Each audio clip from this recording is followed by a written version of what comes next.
Chers auditeurs, bienvenue sur Découvrons la vérité. Nous aborderons aujourd'hui le thème intitulé « Comment reconnaître l'Église de Dieu ». Nous verrons comment elle est l'unique sur la terre. Nous allons voir aussi le fondement sur lequel cette Église est bâtie. Aussi son itinéraire à travers tous les âges de l'histoire du monde et enfin sa mission sur la terre. Partant du premier point, l'Église de Dieu est l'unique au milieu des multitudes de contrefaçons corrompues qui se sont prostituées avec les rois de la terre, essuyés par le monde. Selon Apocalypse chapitre 17 verset 2 jusqu'à 5 et Apocalypse chapitre 18 verset 3. Mais celle du Christ est glorieuse, sans tache, ni ride, ni rien de semblable, mais sainte et irrépréhensible, selon Éphésiens chapitre 5 verset 27.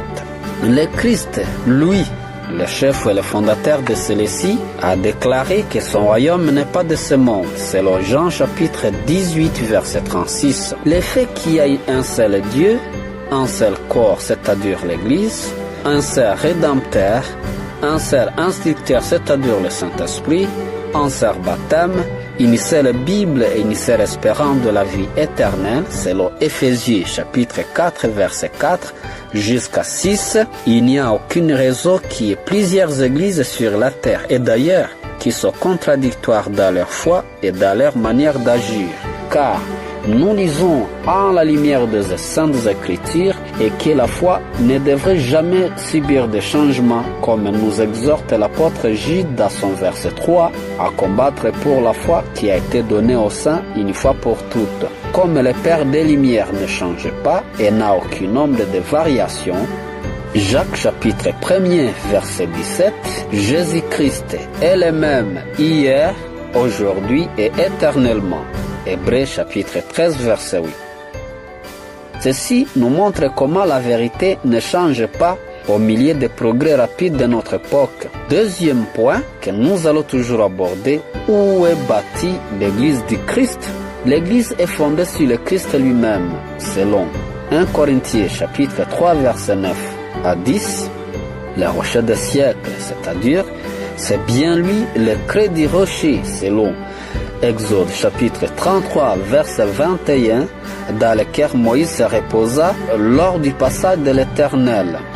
Il était le rocher qui jaillissait l'eau, servi comme breuvage des troupeaux et des hommes lors du séjour du peuple de Dieu au désert. Exode chapitre 17 verset 6 et 1 Corinthiens chapitre 10 verset 4. C'est sur les rochers que l'Église a été bâtie, a été fondée pour résister aux tempêtes, selon Matthieu chapitre 7 verset 24 et selon Matthieu chapitre 16 verset 18, résistera aux attaques farouches de Satan et de ses démons confédérés. Au troisième point, son itinéraire à travers tous les âges de l'histoire du monde, nous voyons comment cette Église, depuis la fondation du monde, a été la cible d'attaque de Satan, mais résista toujours à ces attaques. Et le nom de cette Église d'Apocalypse chapitre 2 et 3 symbolise une seule Église du Christ aux différentes étapes de l'ère chrétienne. L'Église d'Éphèse, qui commença en l'an 34 jusqu'à 100, et nous voyons aussi l'Église de Smyrne, qui commence à l'an 100 jusqu'à 313, qui signifie bonne odeur, c'est-à-dire les enfants nés des apôtres. Et l'église de Pergame, qui commence à l'an 313 à 538, qui était assise sur le trône de Satan, selon Apocalypse chapitre 2, verset 13. L'Antipas témoin fidèle tué à son lit, c'est-à-dire c'est une église apostate. Thyatire de 538 en 1773, tas de ténèbres papales, où s'est opérée la réforme. Mais il y a aussi une persécution et environ 50 millions de protestants succombèrent par leur foi.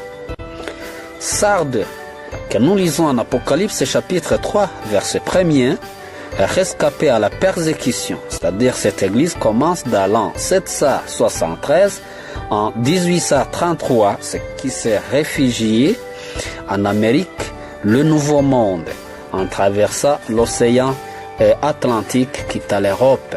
C'est pourquoi ici, il y a des églises que nous trouvons en Amérique, qui sont développées toujours en Amérique. C'est l'église de Philadelphie et l'église de Laodicée. L'église de Philadelphie commence en l'an 1833 jusqu'en 1844, que nous lisons dans le livre d'Apocalypse, chapitre 3, verset 7, qui signifie amour fraternel. Là, nous voyons la réforme opérée par William Miller en Amérique. Aussi, l'Odyssée, que nous lisons en Apocalypse chapitre 3, verset 14, qui commence de 1844 à nos jours, c'est une église tiède qui se croit riche mais dénuée de tout. Et enfin, sa mission sur la terre est de faire connaître le salut aux hommes, dissiper les ténèbres morales qui couvrent la terre et l'obscurité qui enveloppe le peuple, selon Ésaïe chapitre 60, versets 2 à 4.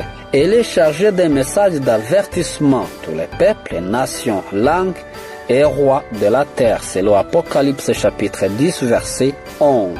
Et dans ces derniers jours, l'Église doit rentrer sur le terrain apostolique. Et dans ces derniers jours, elle doit faire briller la lumière avec plus d'éclat. À travers 1000 pièges et 1000 détresses, maintenant, on voit réapparaître sans cesse, héroïque, sainte, pure, l'Église indestructible du Nazaréen et de ses premiers disciples. Cherchons ensemble à découvrir la véritable Église qui est la forteresse où nous devons nous réfugier au temps de crise lorsque sera déversé le dernier fléau sur un monde rebelle. C'est ma prière au nom puissant de Jésus-Christ. Amen.